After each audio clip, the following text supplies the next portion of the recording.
Proses Allah kadang membuat kita ingin protes.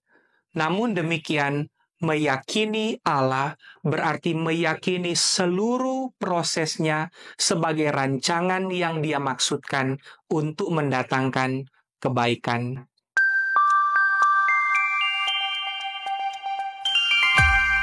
Saudara-saudara, hari ini kita akan merenungkan bersama-sama Yesaya 28 ayat yang ke-27. Mari kita berdoa. Bapa Sorgawi, kami menjalani proses-Mu. Kami rindu proses itu kami jalani dengan firman-Mu di dalam perjalanan kehidupan kami.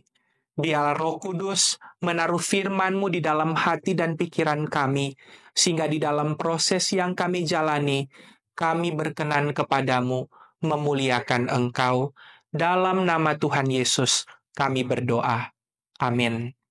Saya membaca Yesaya 28 ayat 27, firman Tuhan berkata demikian.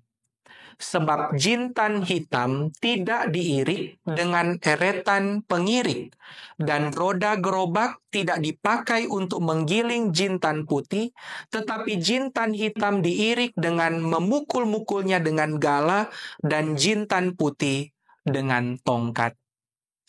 Saudara-saudara, proses Allah kepada setiap orang dapat terlihat diskriminatif. Apa maksudnya diskriminatif? Beberapa kita akan melihat proses orang tertentu berjalan dengan mudah, dengan lancar.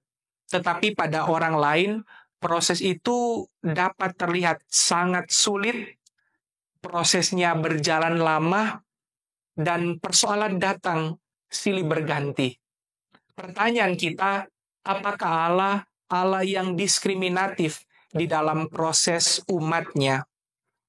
Kita meyakini Allah bertindak berdasarkan hikmat-Nya.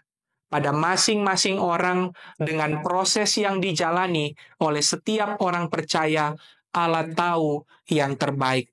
Tindakan Allah pada satu orang dengan orang yang lain bisa terlihat berbeda, namun Allah tidak diskriminatif.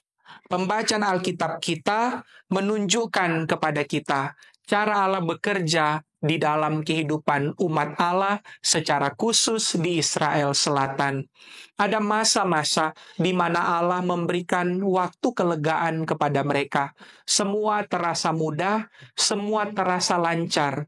Tetapi ada saat di mana Allah bertindak dengan tegas, di mana tindakannya itu menyatakan penghakiman dan penghukumannya untuk mendidik umatnya supaya kembali kepada jalan yang Dia kehendaki.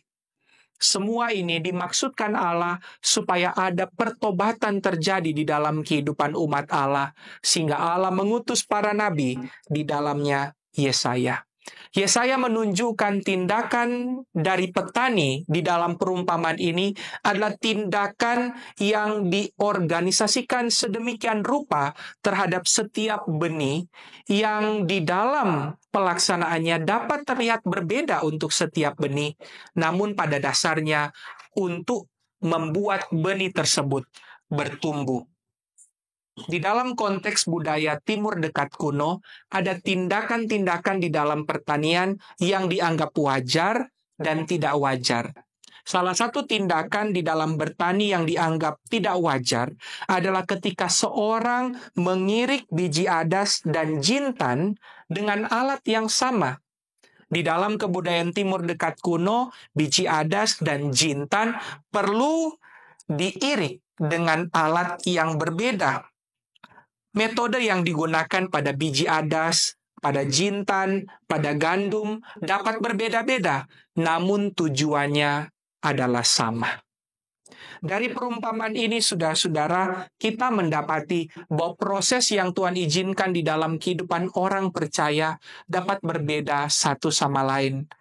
Tetapi pada dasarnya Allah bekerja untuk mencapai tujuannya di dalam kehidupan kita. Sangat penting untuk fokus pada proses Allah pada kita, bukan membanding-bandingkan proses kita dengan proses orang lain.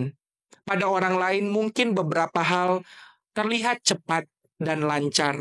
Beberapa kita merasa proses kita begitu lambat dan sulit. Namun, kita perlu meyakini bahwa bila Allah mengizinkan sebuah proses terjadi di dalam kehidupan kita, itu akan menghasilkan pertumbuhan sesuai dengan kehendak Allah, di mana kita semakin serupa dengan Kristus, hidup kita semakin memuliakan namanya. Pertanyaan besar untuk kita pikirkan di sepanjang hari ini adalah, bila kita mengatakan kita sungguh-sungguh percaya kepada Tuhan, maukah kita juga sungguh-sungguh percaya pada caranya, waktunya, dan prosesnya di dalam kehidupan kita? Hari ini akan kita jalani berproses dengan Tuhan. Dia tidak biarkan kita berproses sendiri. Dia berikan kekuatan yang kita perlukan supaya kita bisa menjadi proses sesuai dengan kehendak Tuhan. Pada akhirnya, biarlah kita didapati melalui proses demi proses yang Tuhan izinkan dalam hidup kita makin serupa dengan Kristus. Kita menghasilkan apa yang memuliakan namanya, sehingga kita menjadi alat yang efektif di tangan Tuhan di tengah dunia ini. Mari kita berdoa, saudara-saudara.